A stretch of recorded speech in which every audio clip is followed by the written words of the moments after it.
جبارتنا فلمكين مولاي كلمتك مقدسة فالبوحدة لينا قد بالجسم تبنك هاي فين ملي مهابة فين ميلادا امتا مارين تولي امين تشفي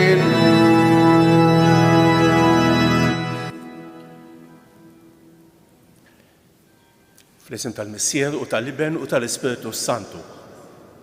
Il-grazzja ta' Sidna Ġesu Kristu l-imħabba talla u l-għaqda fl-Ispiritu Santu tkun magħkom il-kol. Nġbana hawnhekk dal-għodu f'dan is-santwarju għażiż tal-Madonna ta' Pinu biex niċċelebraw flimkien l-Ewkaristija mqazza. Illum hija ġurnata ferjali, niċċelebraw ukoll it-tifkira ta' Santa Bernadette Soubirous illum u ta' San Benedittu Giuseppe Labrea. Se nofru dan is-sagrifiċċju tal-quddiesa għar-Ruħ Karinu Azzoppardi. Qabel ma nieħdu sehem fil-quddiesa jew naħarfu ħtijietna u nitolbu maħfra tagħhom.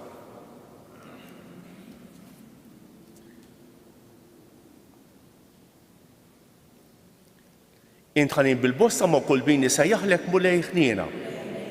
Int li kollu ħtieba mal-midin bejn Kristu ħniena. Int avukat tagħna qudiem il-Missier mulej ħniena.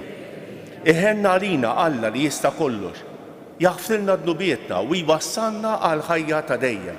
Nitolbu. U Alla inti tiftaħ il-bib tas-saltna tas-sema lil dawk li jitwildu mill-ġdejd mill-ilma u l-Ispiritu Santu. Kattar fil-qaddejja tiegħek il-grazzja li tajthom biex kull min tnaddaf minn dnubietu kollha ma jiċċaħħadlu xejn mill-wegħdiet tiegħek. Bibnek Ġesu Kristu siedna li Alla u mija kiex fi saltan flimkien ma l-Ispiritu Santu għal dejjem ta' dejjem.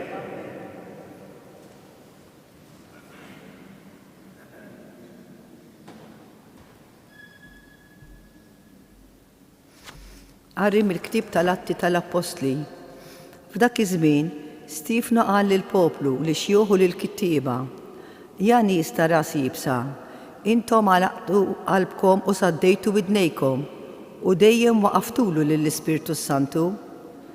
Kif għamlu missirijietkom qegħdin tagħmlu intom ukoll. Lil min mill-profeti ma persegwitawx missirijietkom u ma qatlu lil dawk li ħabbru minn qabel il-midja ta' dak il-ġust li issa intom stess ittradejtuh u qtiltuh. Intom li rċivejtu l-liġi minn idejn l-anġli ma ħaristuhiex. Meta semmew dawn, ħassew kliemu jinfdilhom qalbhom u bdew jażu sninhom kontra Stifnu. Imma hu mimli bl-Ispirtu Santu u bajneħ fis-sema ra il-glorja t'Alla u lil Ġesu qegħdin fuq il-lemin ta' Alla. U qal: Ara, qiegħed nara s-sema miftuħ u lil bin il-bniedem fil-lemin ta' Alla. Huma infexxew jgħidu kemm jifilħu u jsoddu widnejhom. Imbagħad intefgħu fuqu il-koll f'daqqa, kaxkruh il-barra mill-belt u qabdu jħaġruh. Ix-xhieda qiegħdu ħwejjiġhom f'riġlejn iż-żagħżugħ jismu Sawl. Lil Stifnu qabdu jħaġruh huwa u jitlob u jgħid: Mulej Ġesu, ilqa' ir-roħ tiegħi. Imbagħad niżel għall-kubteħ u għajad bleħenoli: Mulej, toddulhomx dan id-dnub. U kif għalek miet. Sawl kien fema waħda magħhom fil-mewt li tabħ. Il-kelma tal-mulej. Salm responsorjali u ngħidu flimkien: Alleluja, Alleluja, Alleluja. Kun blata tal-kenna għalija, fortizza qawwija tas-salvazzjoni. Inti l-blata bil-fortizza tiegħi, b'ġeħ ismek mexxini u wassalni flimkien. Fidejk jinnerħi ruħi, inti teħlisni mulej Alla tas-sewwa, imma jien fil-mulej nittama. nifraħ u nitenna għat-tieba tiegħek flimkien. Uri id-dab ta' wiċċek lil qaddej tiegħek fit-tieba tiegħek eħlisni, bil-ħarsin tiegħek kennihom kontra tnassis tal-bnedmin flimkien. Inqumu bil-wifqa.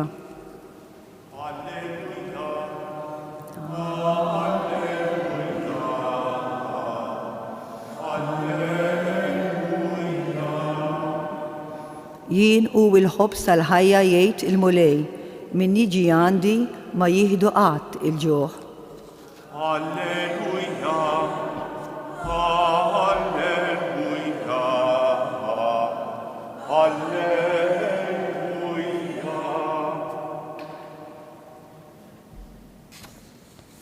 Il-mulej magħkom. Qari mill-Evanġelju skont San Ġwan.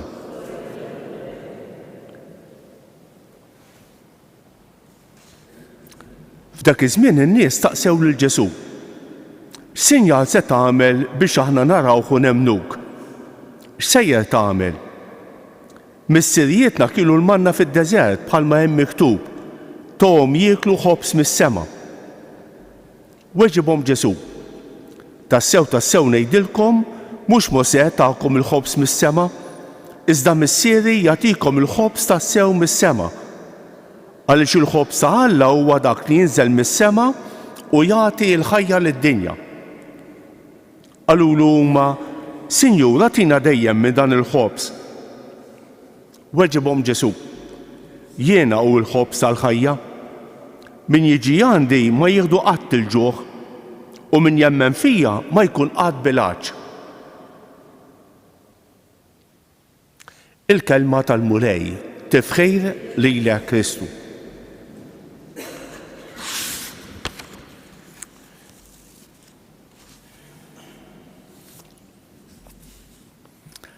Kemm sabiħa l-kelma Alla. Kelma Alla hija dejjem rebbija, hija dejjem żagħżugħa, hija dejjem ġdida. Nisimgħuha kemm nisimgħuha dejjem tibqa' taffaxxinana, tibqa' timlina bil-ferħ, tagħtina s-salvazzjoni. Bħalissa qegħdin naqraw siltiet mill-Atti tal-Apostli, il-bieraħ bdejna naqraw fuq San Stiefnu. Rajna l-bieraħ kif il-membri tas-sinagoga bdew jakkużaw l-Stiefnu, daru kontrih imerruh u llum tkompli l-istorja tiegħu. Stiefnu qed jagħti xhieda ta' Ġesu u qiegħed jitkellem apertament. Jan nies ta' ras jibsa għaliex akkuża serja. Intom għalaqtu qalbkom u saddejtu widnejkom u dejjem waqaftulu l-Ispiritu Santu. Akkuża li tkexkex. Dejjem waqaftulu l-Ispiritu Santu. Kif għamlu missirijietkom qegħdin tagħmlu intom ukoll. Mill-profeti ma persegwitawx missirijietkom huma qatlu lil dawk li ħabbru minn qabel il-miġġa ta' dak il-ġust u li issa intom ittradejtuh u qtiltuh. Ma tantx għandu ħafna kliem ta' tmellejs dan Stiefnu. Donnu jrid mhux biss juri l-verità, imma jrid jinkoraġġixxi l-komunità tal-insara li kienet għadha beżana. Sissa San Luqa kien irrakkuntalna l-ħajja tal-ewwel insara. Tajjeb, il-komunità tal-insara kif kienu jgħixu l-ewwel insara fil-kwiet. L-apposti stess kienu għadhom jitilgħu fit-Tempju ta' Ġerusalemm kif rajna fl-ewwel kapitli tal-Atti tal-Apposti u fejqu lil dak ir-raġel magħtub. Immissa San Stiefnu qiegħed jiftaħ paġna ġdida. Beda jqum il-maltemp fir-relazzjonijiet bejn l-insara u l-Lud. Beda jqum l-antagonizmu. Bdet isseħħ il-firda tal-insara mis-sinagoga u mit-tempju. Ara, hawnhekk għandna San Luqa qiegħed jiddeskrivilna dan l-episodju sabiħ ta' San Stiefnu u qiegħed iżomm quddiem għajnejh il-ħajja ta' Ġesu. Kif għamlu lil Ġesu hekk jagħmlu li San Stefnu. Il-bieraħ rajna kif li San Stefnu bdew jakkużawh inġustament u jivvintaw fuq u jikdbu fuq li hu dahab Mosè, li dahab Alla u x'naf jien. Tajjeb, interessanti San Stefnu ma jiddefendix ruħu. Ma jiddefendix ruħu bħal Ġesu. Ippridka l-verità, qal li kellu jgħid imma ma jiddefendix ruħu. U l-aħħar ħaġa, San Luqa jġibilna dik in-nota sentenza waħda ta' Sawlu. Jgħidilna x-xieda qiegħdu ħwejjiġhom f'riġlejn żagħżugħ jismu Sawl. Dan iż-żagħżugħ Sawl, aktar il-qudiem ikun San Pawl, qed jara din ix-xena dan San Stefnu kollu ħeġġa għal Ġesu Kristu u l-martirju ta' Stefnu ikun is-salvazzjoni ta' San Pawl. Il-martirju ta' Stefnu, il-mewt ta' Stefnu tat il-ħajja lil Sawlu lil San Pawl. Ara, San Luqa qed jippreżentanna lil San Stefnu kif qed fuq il-parallelizmu ma' Ġesu.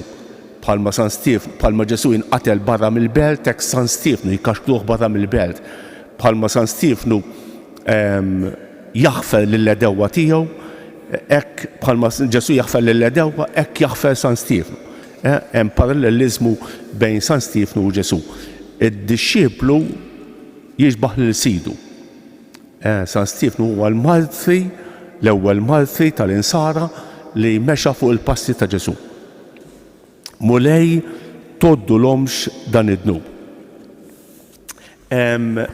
Is-silta tal-Vanġelu wkoll hija meħuda mill-kapitlu 6 ta' San Ġwan, diskors twil fuq il-ħobs tal-ħajja.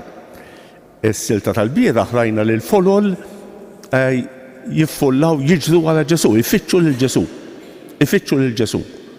U Ġesu jilqaħħom b'sentenza qawwija. Jidhirhom intom qegħdin tfittxuni, mhux irtajtu s-sinjali, imma xkiltum il-ħobs u xbajtu. Fittxu ħobs ieħor qed jgħidulhom Ġesu. Mhux l-ikel materjali, imma l-ikel spiritwali. U llum dawn in-nies ikomplu jimxu warajh. U jgħidulu s-sinjal se turina li inti tista' tagħmel dan biex aħna nemmnu fik. X'sinjal ħa turina? Ara Mosè tagħna l-ħobs mis-sema, tagħna l-manna fid-deżert. U Ġesu jikkoreġġi il dawn in-nies jgħidulhom mhux Mosè tagħkom il-ħobs, imma missieri tagħkom il-ħobs. U jien huwa l-ħobs il-ħajj, il-ħobs li nagħti l-ħajja. X'intaqra din is-silta tgħid kemm aħna l-bogħod u x'kemm aħna l-bogħod. Anke ħafna mill-insara tagħna ma fehmu xejn mill-Ewkaristija. Li għal kull ħaġa ta' xejn, jitraskuraw il-quddiesa, jitilfu tqarbin għad-doċ. Ma fehmna xejn għadna mill-Ewkaristija minn dan il-kliem ta' Ġesu. Ġesu qed jgħid jien hu l-ħobs tal-ħajja. Min jiġi għandi ma jieħdu qatt il-ġuħ u min jemmen fija ma jkun qatt bil-għaġġ. Jien hu l-ħobs tal-ħajja. Mhux il-manna, mhux Mosè, imma Alla qed jagħtikom manna ġdida, qed jagħtikom lili li nagħti l-ħajja ta' dejjem. Jien nitolbu l-mulej illum quddiem dil-kelma tal-Alla biex jagħtina d-dawl ħalli nkunu xhieda tal-verità ta' Ġesu Kristu fis-soċjetà anke ta' żmienna bħal San Stefnu mingħajr ħafna kompromessi, mingħajr ħafna ambigwità, mingħajr ħafna biża'. U nitolbu l-Ġesu biex jagħtina d-dawl ħalli niskopru dejjem aktar il-preżenza tiegħu fostna fl-Ewkaristija. Nixxenqu għalih u nirċevuh spiss.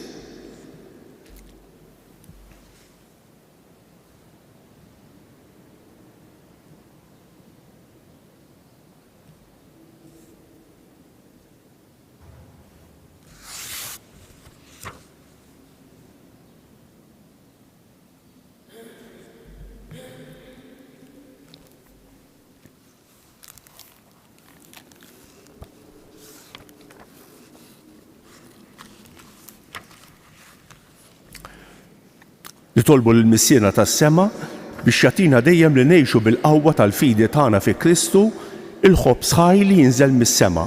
Ngħidu flimkien: Mulej għati l-qawwa lill-Knisja tiegħek. Mulej għati l-qawwa lill-Knisja tiegħek. Għall-poplu tiegħek biex jifhem il-valur tax-xhieda profetika tiegħi fid-dinja li trid tara fil-verità nitolbu. Għall-paċi tat-tielet dinja, għall-popli tat-tielet dinja li jsofru l-ġuħ u l-mart minħabba l-ġlied, il-mibeda u d-dittatura nitolbu. Għall-familji fi gżeritna biex ma jieqfu qatt jafdaw fil-provvidenza tiegħek anki jekk jitjieb il-livell tal-ħajja tagħhom nitolbu. Għalina l-koll biex bħal San Stiefnu nkunu kapaċi naħfru lil min jagħmlilna id-deni nitolbu. Tolbuk mulej għalina l-koll li ġejna għal din l-Ewkaristija tina li bħal San Stiefnu nkunu xhieda tal-valuri tiegħek nitolbu. Ismana, nitolbuk għal Kalinu Azzoppardi biex tinsaħ tijietu kollha u twasslu fid-dawl u lena ta' dejjem nitolbu. Nitolbuk ukoll għal dawk kollha li se niltaqgħu magħhom illum, għal dawk li qalulna biex nitolbu għalihom jew għednihom it-talb tagħna, nitolbu b'mod speċjali għal morda, kemm dawk li jinsabu fl-isparijiet kif ukoll dawk li jinsabu fid-djarhom, nitolbu għal dawk li jduru bihom. Nitolbu wkoll għal dawk li għaddejjin minn momenti diffiċli ta' maltemp fil-ħajja biex ma jaqtgħux qalbhom mimma jafdaw fik nitolbu. Nitolbu wkoll mulej għal paċi fid-dinja kemm għandna bżonn il-paċi tiegħek, is-sitwazzjoni internazzjonali ma tantx sabiħa. Nitolbu l-mulej biex iħenna għalina u jagħtina il-paċi li għandna bżonn nitolbu. Mulej Alla tagħna, għatina dejjem il-ħobb sal-ħajja biex ma nbatux il-ġuħ u l-għaġġ tal-kelma ta' ibnek Ġesu il-xoxt li salvana u li jgħixu jisaltan għal dejjem ta' dejjem.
Tolbu ħuti biex dan is-sagrifiċċju tiegħi u tagħkom ikun joġob l-Alla l-Missier li jista' kollox.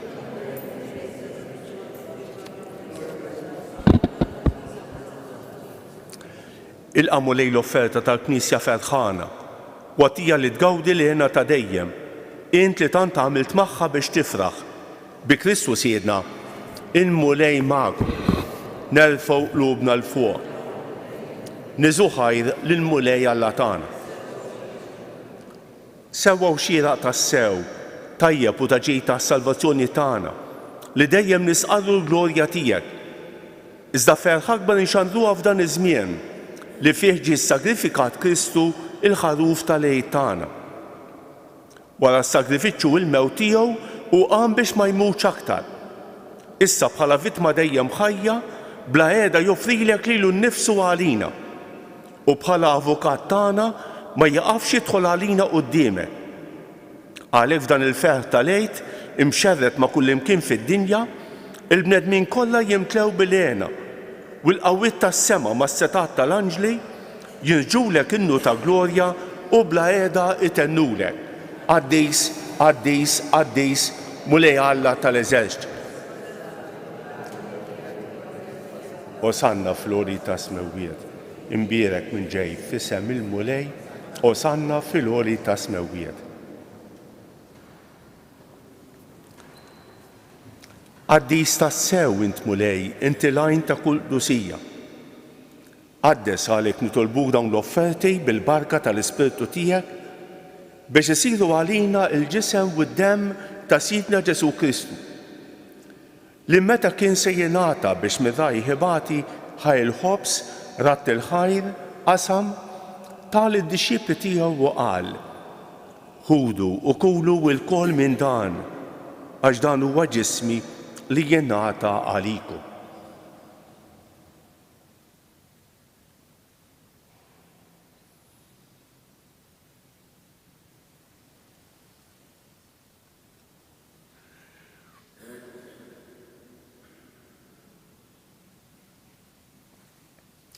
Hekk ukoll wara li klaħaj il-kalċi reġa' ratt il-ħajr tal id-dixxipli tiegħu u qal: ħudu u xorbu minnu l-kol, għax dan huwa l-kalċi ta' demmi tal-patt il-ġdid li jibqa' l dejjem.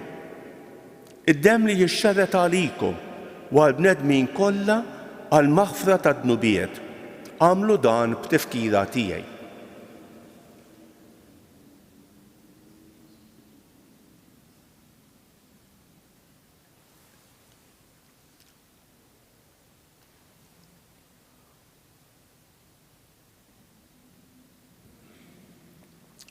Dan hu l-misteru tal-fidi, jinħabru l-mewt tiegħek mulej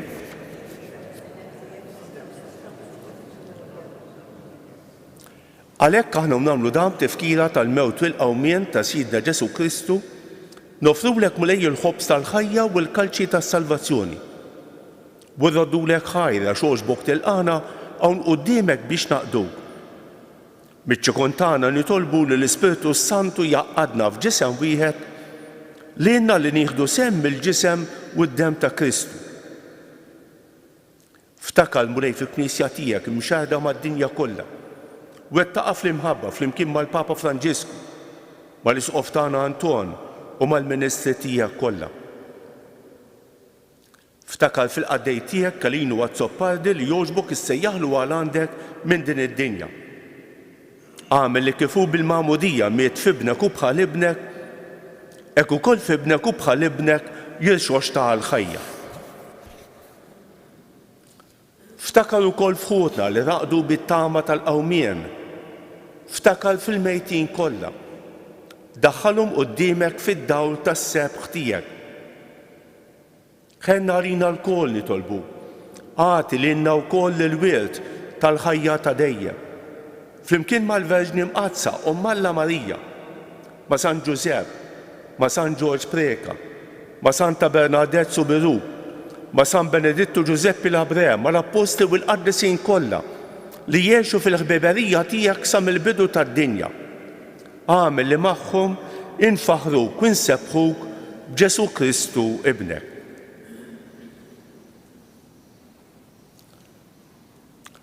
Bi Kristu, ma' Kristu u fi Kristu jingħata lilek Alla Missier li tista' kollox flimkien mal-Ispirtu Santu kull ġieħu glorja għal dejjem ta' dejjem. Ejjew nitolbu kif għallimna u ridna nagħmlu li ben Alla għas-salvazzjoni tagħna. Missierna li inti f'ismewwiet jitqaddes ismek, tiġi saltnatek, ikun li tritint kif fis-sema hekk da fl-ard. Aħfrinna d-dubieta bħalma nafru lil-minuħati għalina. La ddaħħalniex fit-tiġrid iżda ħlisna mid-deni. Eħlisna nitolbuk mulej minn kull deni. Għatina fit-tieba u l-ħnina tiegħek il-paċi fi żmienna biex ikunu ħielsa dejjem midnub u imħarsa minn kull inkwiet. Aħna nistennew u nittamaw ilena u l-miġja tas-Salvatur tagħna Ġesu Kristu. Mulej Ġesu Kristu li qed lill-Apostli tiegħek inħallilkom isliem, nagħtikom isliem tiegħi. La tħarix lejn dnubietna, iżda ħares lejn il-fidi tal-Knisja tiegħek. Għatija isliem u l-għaqda li inti trid fija. Inti tgħix fis-Saltan għal dejjem ta' dejjem. Il-paċi tal-mulej tkun dejjem magħkom. Għatu il-paċi lil xulxejn.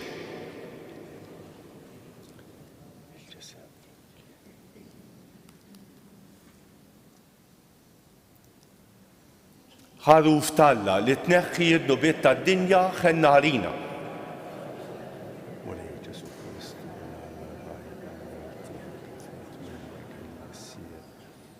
Bil-ħidma tal-Ispiritu s-Santu għadħaj l-dinja tal-ġesed u d-dem għad-testija eħlisni meħtijiet u kollha.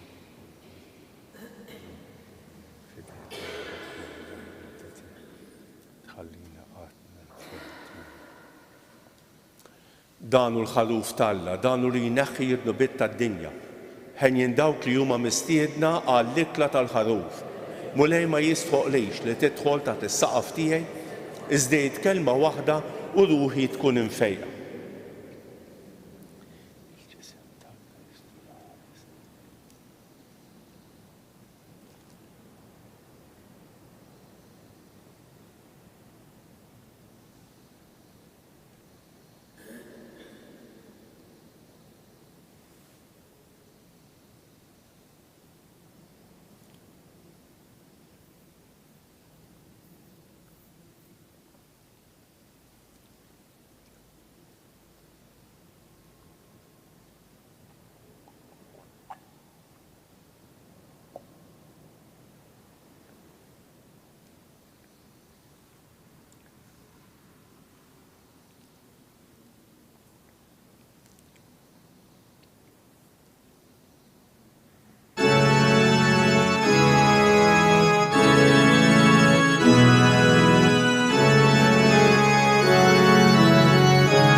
Imbirek mulej għal dejjem u imbirek li sema distijek. Alleluja, alleluja. Int li ħlaqti sema u l-ard, Alla kbir mulejn tal-għaloni, sultan għawi, tkun imbirek mulej, tkun imbirek mulej għal dejjem, u imbirek li sema distijek. Alleluja, alleluja. Salvatur li fdejtna l-kol, int li tina ħajja u ta' maġnida. Addis għawi, tkun imbirek mulej, tkun imbirek mulej għal dejjem, u imbirek li sema distijek. Alleluja,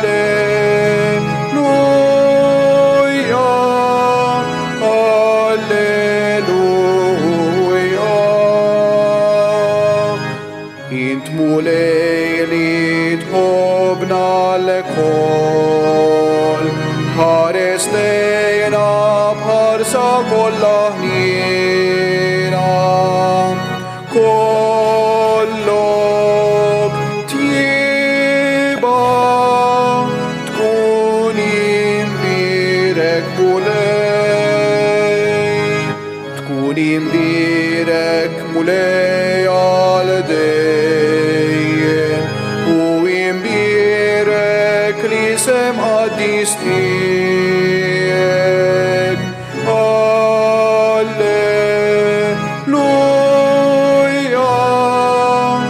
alleluja.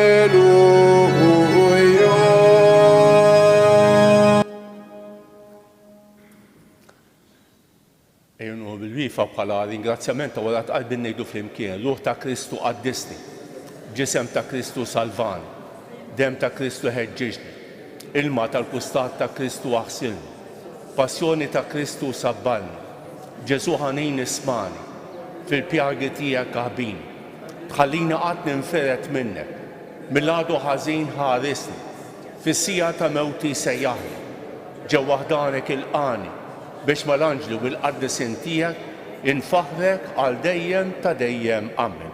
Nitolbu.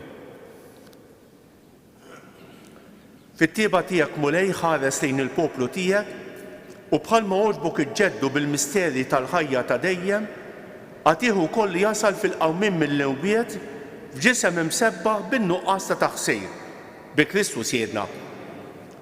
Ħanejdu dawk it-tlieta vamadijiet lill-Madonna li talbet hija stess minn dan is-santwarju. Nitolbu għalina nfusna u nitolbu wkoll għal dawk li se niltaqgħu magħhom illum. Sliema għalik Marija, bil-grazzja mimlija, il-mulej miegħek, imbierka inti fost in-nisa u imbierek il-frott tal-ġuf tiegħek Ġesu.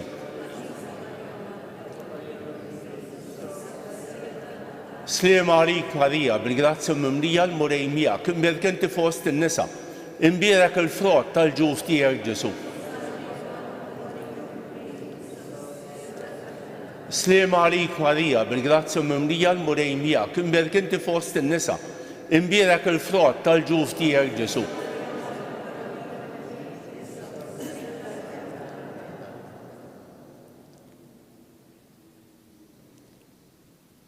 Madonna ta' Pino, sultana tal-familja, ħastek fuqna dejjem żomm. Il-mulej magħkom. Iberikkom Alla li jista' kollox il-Missier u l-Iben u l-Ispiritu Santu. Morru fil-paċi ta' Kristu. Il-ġurnata tajba lil kulħadd.